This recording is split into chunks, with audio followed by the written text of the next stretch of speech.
18তম UNICEF Meena media অ্যাওয়ার্ডে video journalism ক্যাটাগরিতে বিজয়ী হলেন ইন্ডিপেন্ডেন্ট টেলিভিশনের সিনিয়র ব্রডকাস্ট জার্নালিস্ট সবুজ মাহমুদ। শিশু বেচাকেনা সংক্রান্ত তালাশের অনুসন্ধানী প্রতিবেদনের জন্য এই পুরস্কার অর্জন করেছেন তিনি।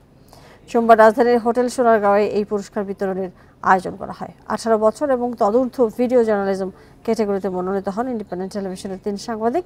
এর মধ্যে সবুজ মাহমুদ পুরস্কার অর্জন করেন। তার সঙ্গে যৌথভাবে বিজয়ী হন যমুনা টেলিভিশনের সাংবাদিক বনি আমিন। এছাড়া প্রিন্ট এবং অনলাইন জার্নালিজম, ফটো জার্নালিজমের সিনিয়র ও জুনিয়র ক্যাটাগরিতে পুরস্কার দেওয়া হয়।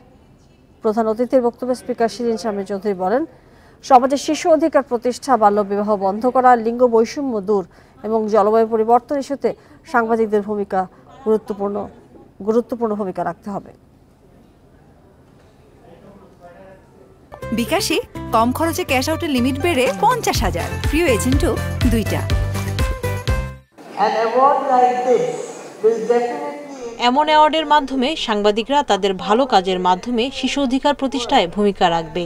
পাশাপাশি লিঙ্গ সমতা, জলবায়ু পরিবর্তন, রোহিঙ্গা শিশুদের পরিস্থিতির মতো সংবাদ সমানভাবে গুরুত্বপূর্ণ।